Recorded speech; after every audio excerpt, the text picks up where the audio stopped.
હરે સ્વામિનારાયણ હરે. સંમત 1880 શ્રાવણ સુધી ચોથને દિવસ શ્રીજી મહારાજ શ્રી ગરડા મધ્યે દાદા ખાચરના દરબારમાં પોતાને ઉતારે વેદિકા ઉપર ગાદી તકિયા નખાવીને બિરાજમાન હતા અને સર્વ શ્વેત વસ્ત્ર ધારણ કર્યા હતા અને કાળા છેડાની ધોતલી મસ્તકે બાંધી હતી અને પોતાના મુખારવિંદની આગળ પરમહંસ તથા દેશ દેશના હરિભક્તની સભા ભરાઈને બેઠી હતી અને પ્રાગજી દવે પાસે શ્રીમદ ભાગવતમાં કપિલ ગીતાની કથા વંચાવતા હતા. પછી કથાની સમાપ્તિ થઈ ત્યારે શ્રીજી મહારાજ પરમહંસ પ્રત્યે બોલ્યા છે, સર્વ કારણના પણ કારણ અને અક્ષરાતીત અને પુરુષોત્તમ એવા જે વાસુદેવ ભગવાન તે મહાપુરુષ રૂપે કરીને મહામાયાને વિશે વીર્યને ધરે છે. તે પુરુષ અક્ષરાત્મક છે, મુક્ત છે અને એને બ્રહ્મ કહે છે. અને એ પુરુષે માયામાં વીર્ય ધર્યું ત્યારે તે માયા થકી પ્રધાન પુરુષ દ્વારા એ વૈરાજ પુરુષ ઉત્પન્ન થયા. ત્યારે એ વૈરાજ પુરુષ તે પુરુષના પુત્ર કહેવાય. જેમ આ જગતમાં કોઈક બ્રાહ્મણ ક્ષત્રિય વૈશ્યાદિક જે પ્રાકૃત માણસ હોય અને તેની સ્ત્રીમાંથી તેનો દીકરો થાય તેમ એ વૈરાજ પુરુષ થાય છે. એવા જે વૈરાજ પુરુષ તે આ જીવ જેવા જ છે ને એની ક્રિયા પણ આ જીવના જેવી જ છે ને તે વૈરાજ પુરુષની દ્વિપરાર્ધ કાળની આવરદા છે. અને આ જગતની ઉત્પત્તિ સ્થિતિ પ્રલયરૂપ એની 3 અવસ્થા છે.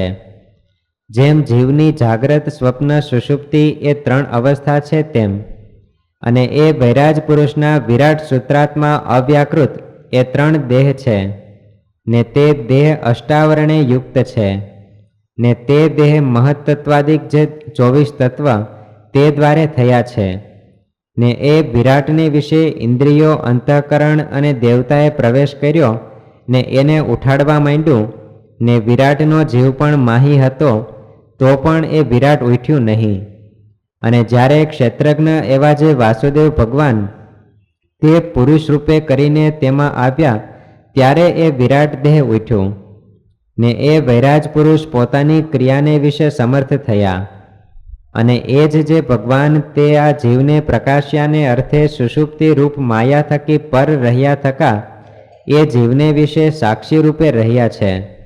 તો પણ જીવને દેહ ઇન્દ્રિયો અને વિષય તેનો સંગ ઘણો થયો છે માટે સંગ દોષે કરીને એ જીવ દેહાદિક રૂપ થઈ ગયો છે.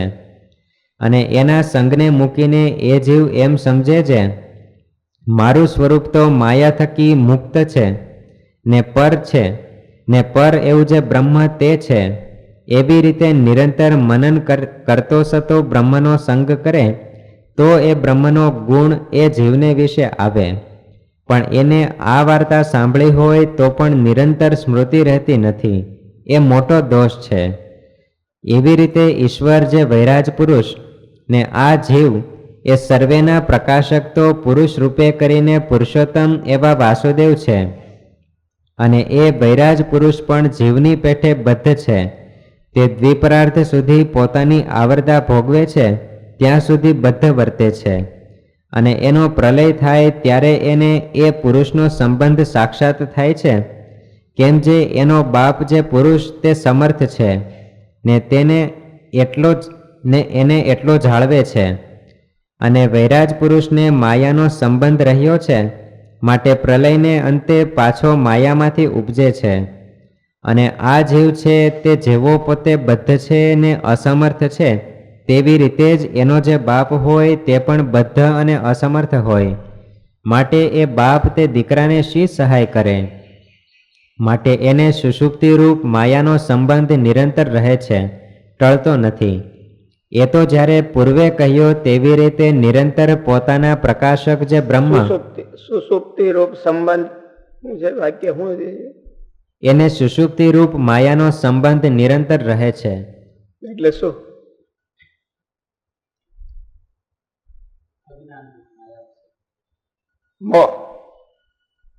મોહ રૂપી સુષુપ્તિ. સુષુપ્તિ 2 પ્રકારની. એક ફિઝિકલ સુષુપ્તિ અને એક મેન્ટલી સુસુપ્તિ.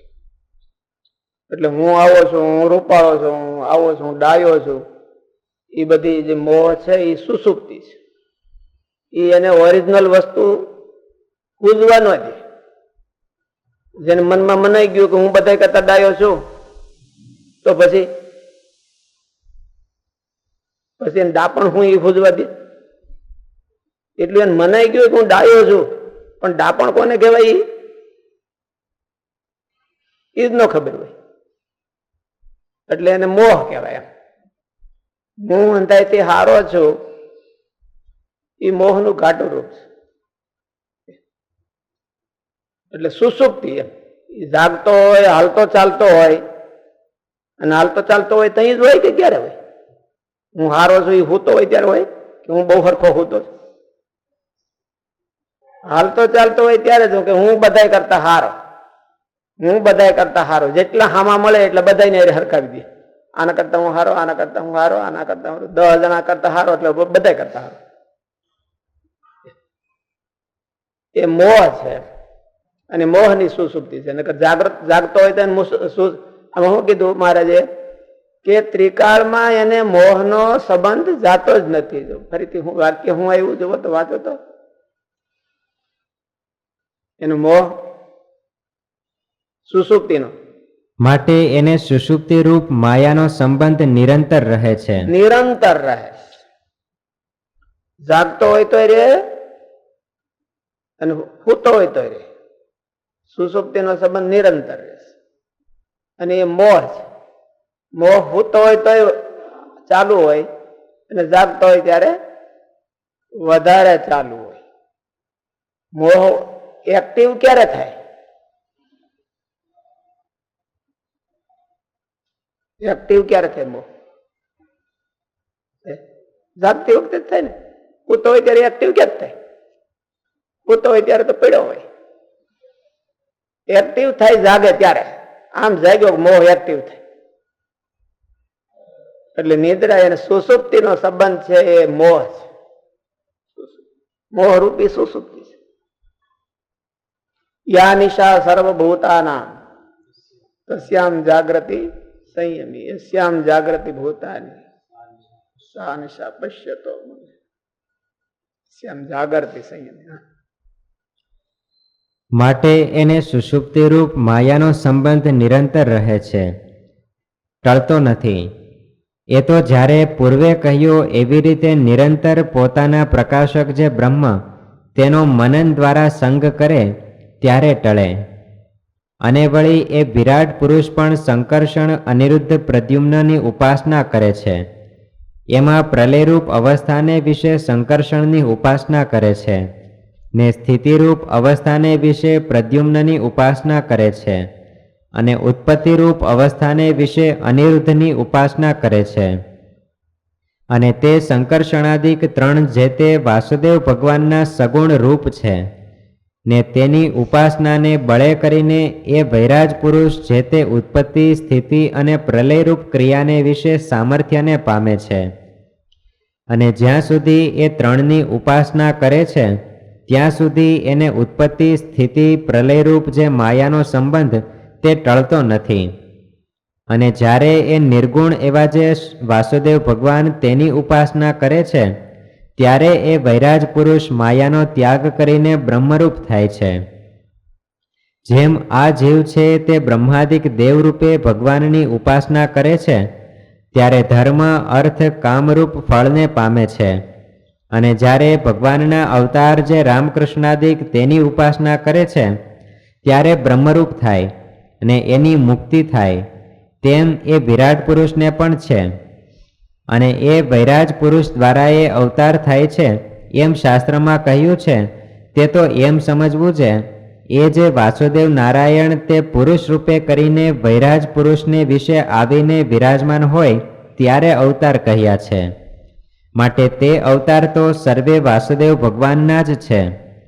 અને એ વાસુદેવ ભગવાન જ્યારે પ્રતિલોમપણે એ વૈરાજ પુરુષ થકી નોખા પડી જાય ત્યારે એ કેવળ વૈરાજ પુરુષ થકી અવતાર સંભવે જ નહીં.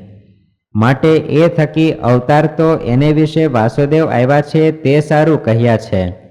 અને એને વિશે વાસુદેવ જે ક્ષેત્રજ્ઞ તેણે પ્રવેશ કર્યો ન હતો ત્યારે એ વૈરાજ પુરુષ પોતાની ક્રિયા કરવી તેને વિશે પણ સમર્થ ન હતા થયા.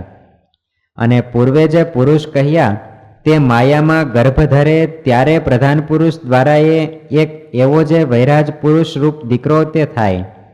અને એ જ માયામાંથી અનેક પ્રધાન પુરુષ દ્વારા એ બીજા પણ ઘણા એવા વૈરાજ પુરુષ રૂપ બ્રહ્માંડ થાય છે. અને તે પુરુષ તો નિરન્ન છે અને મુક્ત છે અને બ્રહ્મ છે અને માયાના કારણ છે.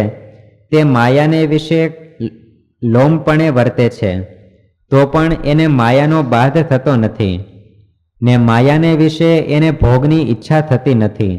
એ તો પોતે બ્રહ્મ સુખે સુખિયા છે અને પૂર્ણકામ છે. અને જે વૈરાજ પુરુષ ઈશ્વર છે તે માયાના ભોગને ભોગવીને પ્રલયકાળને વિશે માયાનો ત્યાગ કરે છે. અને જે જીવ છે તે તો માયાના ભોગને ભોગવીને દુખ્યો થકો માયામાં જ લીન થાય છે. ત્યારે શુકમુનિએ પૂછ્યું છે, પુરુષોત્તમ વાસુદેવ છે તે પુરુષ રૂપે કરીને અનેક બ્રહ્માંડની ઉત્પત્તિ સ્થિતિ પ્રલયના કરતા છે, માટે પુરુષ રૂપે કરીને જ બહુધા શાસ્ત્રમાં પુરુષોત્તમને કહ્યા છે. ત્યારે પુરુષમાં અને વાસુદેવમાં કેટલો ભેદ છે? ત્યારે શ્રીજી મહારાજ બોલ્યા છે, જેમ આ જીવને વિશે અને વૈરાજ પુરુષ ઈશ્વરને વિશે ભેદ છે, અને વળી જેમ ઈશ્વરને વિશે અને પુરુષને વિશે ભેદ છે, તેમ પુરુષને અને પુરુષોત્તમ એવા જે વાસુદેવ ભગવાન તેને વિશે એવો ઘણો ભેદ છે. અને પુરુષોત્તમ વાસુદેવ તો સર્વના સ્વામી છે. અને એવા અક્ષરાત્મક પુરુષ બ્રહ્મરૂપ ઘણાક છે.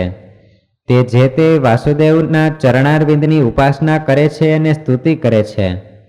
એવી રીતે પુરુષોત્તમ, પુરુષ, ઈશ્વર, જીવ અને માયા એ 5 ભેદ અનાદિ છે. તે એવી રીતે વાર્તા અમે ઘણીક વાર કરી છે, પણ એનું મનન કરીને સારી પેઠે પોતાના અંતરમાં ઘેડ બેસાડતા નથી. એટલે શાસ્ત્રના શબ્દને સાંભળીને સમજણમાં ઠાર રહેતો નથી. અને ઠાવકી ઘેડ બેસાડી હોય તો એની સમજણ કોઈ દિવસ તે શબ્દને સાંભળવે કરીને ફરે નહીં. માટે આ વાર્તાને સારી પેઠે વિચારજો અને લખજો. એવી રીતે આ વાર્તા શ્રીજી મહારાજે કરી તે લખી છે. ઇતિ વચનામૃતમ એવી રીતે ગરડા મધ્ય પ્રકરણનું 31મું વચનામૃતમ જે તે થયું. શું આવ્યું તમારા મગજમાં? સદગુણ સાહેબ શું આવ્યું?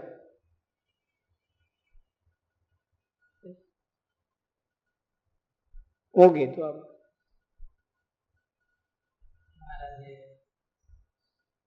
જીવ અને ઈશ્વર પુરુષ રૂપ લીધા માયામાં સંબંધ કેવી રીતે છે અથવા માયાથી અર્થ જોડાય. હું કીધું 5 ભેદ અનાદિ છે, પણ મહારાજ છે એ સર્વોપરી છે. અને જ્યાં સુધી મહારાજનો પ્રવેશ ન થાય ત્યાં સુધી બીજા કોઈ કાંઈ પણ કરવાને સમર્થ ન થાય. મહારાજનો પ્રવેશ થાય પછી જ એમાં ક્રિયા સંભવે.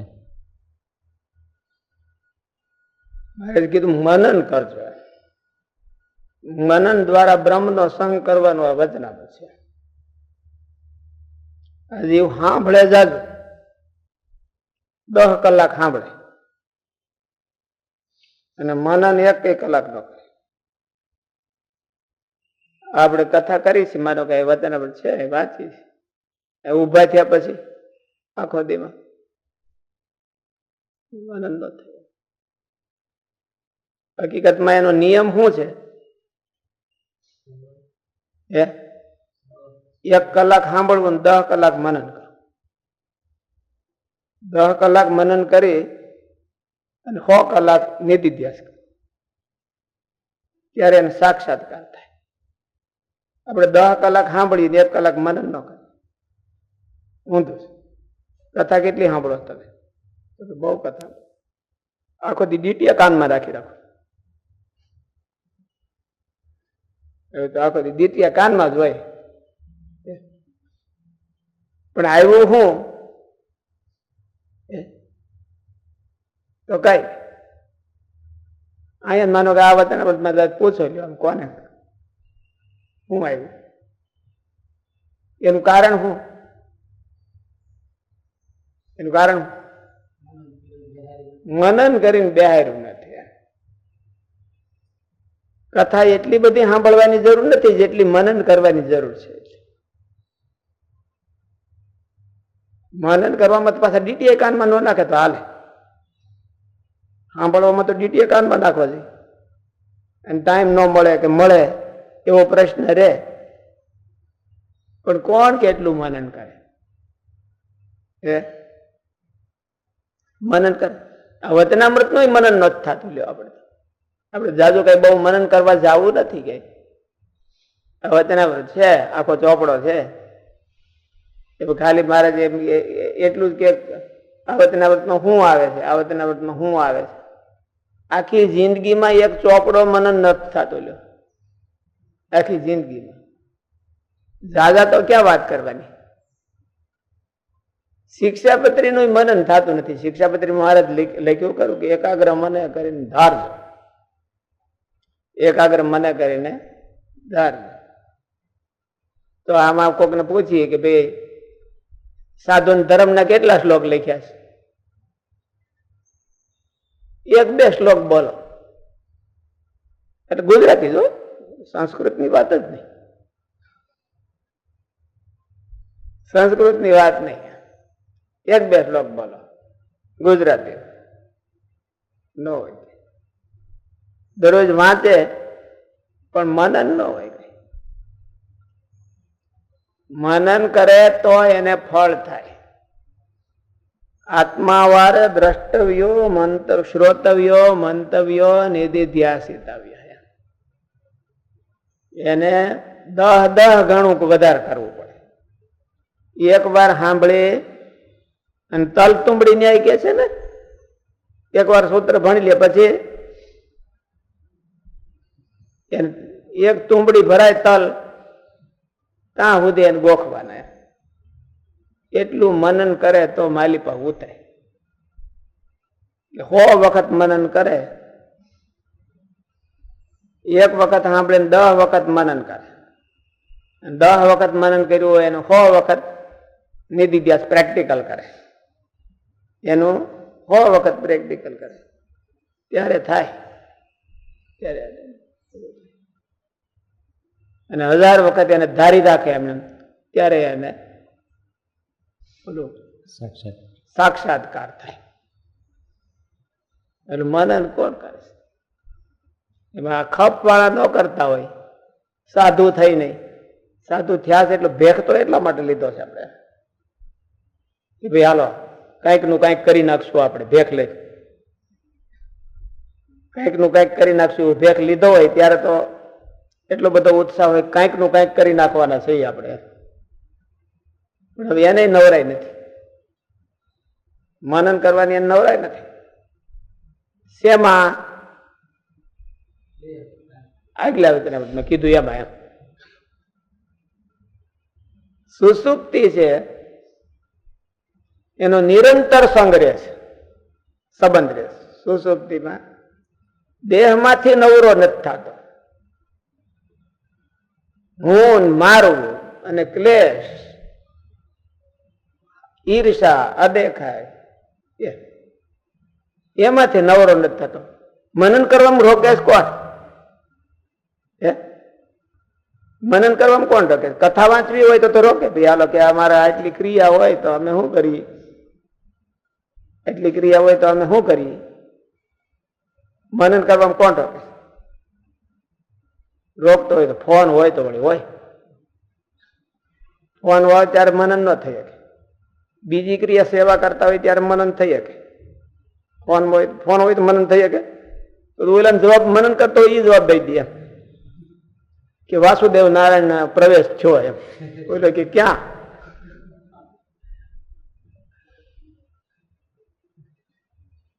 પણ થવાનો હતી વાસુદેવ નારાયણ નો પ્રવેશ.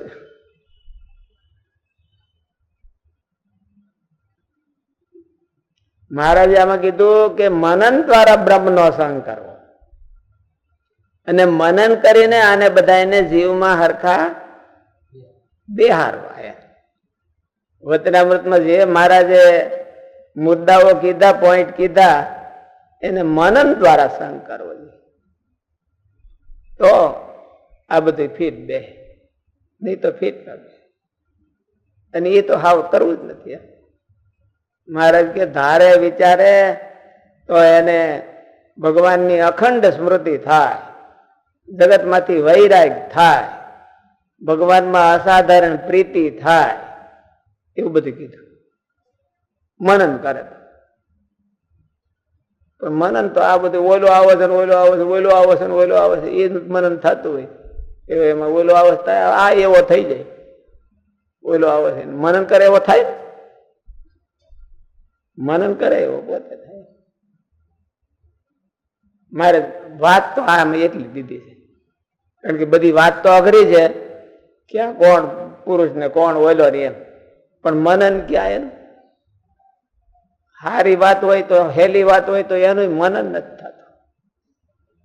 બહુ થાય તો બહુ ભગત હોય એ બધા શું કરે, કથાના ડીટિયા કાનમાં રાખે, કથાના ડીટિયા કાનમાં રાખે, કથા પછી જીવમાં ડીટિયું એક ન આવવા દે, જીવમાં એક ડીટિયું ન આવવા દે, કાનમાં ડીટિયા રાખે, હાલતા ચાલતા કાનમાં ડીટિયું રાખે.